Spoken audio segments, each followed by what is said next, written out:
Chapter 20. Now, before the details of the 10 Sefirot of the world of Atzilut can be explained, we must preface by explaining the matter of Nikuda, point, Sefira, emanation, and Partzuf, stature. As known, the general difference between the aspect of Tohu, chaos, and the aspect of Tikkun, rectification, is that the 10 Sefirot of Tohu, chaos, are only in an aspect of points, which are the aspects of the Ktarim, the desires. In contrast, in the world of Tikkun, rectification, the Sefirot come in an aspect of division in which each Sefirah is divided into 10, and therefore the aspect of rectification automatically comes about. This is the inter-inclusion of the Sefirot by means of the name of 45, Ma, Memhe. Now, the explanation of these matters is known that the aspect of Nekudot, points, is the aspect of an essence before it spreads forth. This is similar to a point which also does not spread forth. An example of this is the light of the quality of chesed, kindness. The aspect of the essential quality of kindness is the aspect of its keter, desire. However, what is meant here is not the aspect of the essential quality of chesed, kindness, as it is embedded and rooted within the essential self of the soul, which is called the yechidah, the singular, as mentioned previously, since the way it exists embedded in the essence of the soul is still totally in an aspect of a hayuli, as mentioned previously in chapters 10 and 11.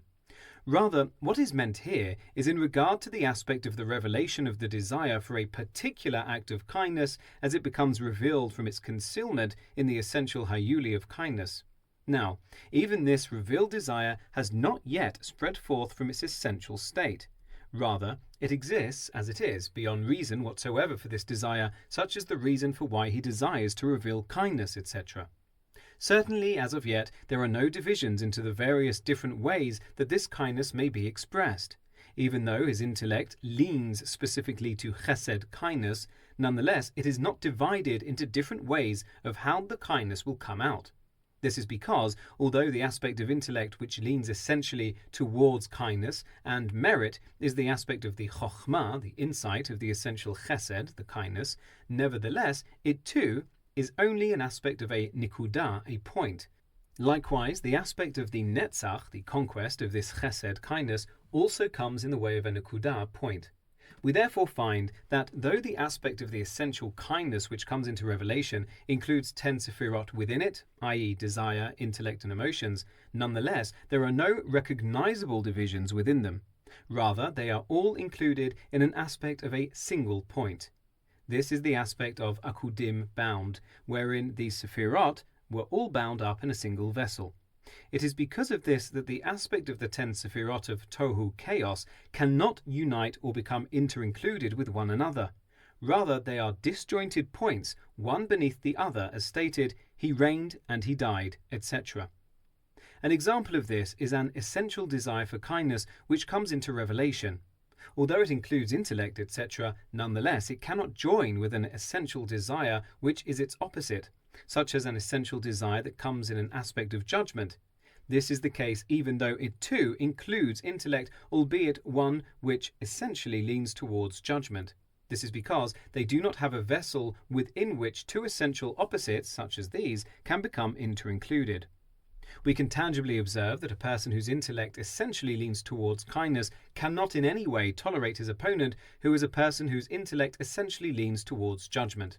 This is analogous to the debates between the academies of Shammai and Hillel and the like. Even if his opponent poses difficult questions on his views which he is unable to logically answer, he will remain silent, but will find it impossible to acknowledge the correctness of his opponent's opinion. Neither will he be able to retract his opinion and align himself with the opposite view whatsoever. However, the aspect of tikkun, rectification, is when a quality comes to spread forth from its essential point, nekudah, outside of its essential desire and intellect. In other words, this is like when the attribute of chesed, kindness, gives rise to a desire and intellect to have a kind disposition toward his fellow man, specifically because he did him a favor. This is to say that it is not because his own essential goodness and kindness becomes revealed as a necessary consequence of the natural goodness in the essence of his soul. On the contrary, he may be cruel by nature. However, he will desire to do acts of kindness to someone who was gracious to him and who saved him from death or the like. Moreover, his intellectual disposition towards him will always lean towards thoughts of kindness and merit and the like. This is called composite kindness and goodness. It is not at all the simple essential kindness which stems from his essential nature. The same principle is true of the opposite quality, which is the composite quality of judgment.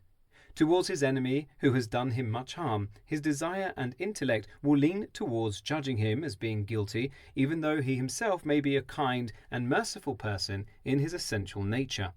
Accordingly, it is understood that there are many different ways in which the composition of one's desires are formed according to the composition of his emotions towards any given thing. This is like love or hate, which are dependent upon something, as mentioned above. It is therefore possible to find something that, from one angle he loves, and his desire and intellect are entirely for goodness and kindness towards that thing, while from another angle of the very same thing itself, he hates it. This is to say that his desire and intellect is turned towards harming and punishing the very same thing. Because of this, it is possible for there to be an intermediary composite aspect which includes chesed kindness and gevurah judgment together as one. This is in accordance with the statement, "In the same matter where his judgment is, there he enumerates good deeds," in regard to King Saul, who killed the Gibeonites. Simultaneously, King David was reprimanded for not properly eulogizing King Saul. This is an example of two opposites at once. Similarly, regarding King Solomon's marriage to the daughter of Pharaoh, it states, "My anger has been aroused," etc.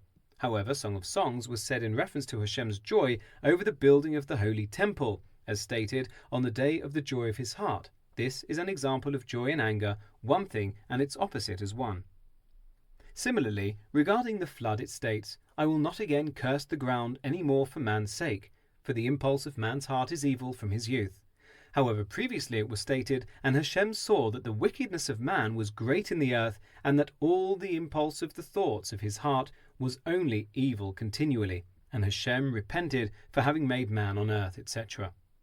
As explained elsewhere, all this comes about from the aspect of the qualities of tikkun, rectification, which are composite aspects. In other words, they spread forth outside of their essence and do not result from the essential nature alone. Therefore, it is possible for there to be an inter-inclusion of one thing with its opposite. In contrast, regarding the Nakudah point of Tohu chaos, even when it is made into a division of 10 Sefirot, nonetheless, it is only in the aspect of a Sefirah emanation. However, it is not a Partzuf Adam, stature of man, wherein there is the aspect of the inner inclusion of all opposites. Rather, it is specifically in the aspect of tikkun, rectification, in which each point spreads forth out of its essence, that they can become inter-included through the abundance of many different vessels of which they are composed. This will suffice for those of understanding. This then is the meaning of the statement in Sefer Yetzirah, "He took fire and water and mixed them one with the other." In other words, this is the aspect of the composition of fire and water together, specifically not as they are in their essential state, as explained elsewhere at length.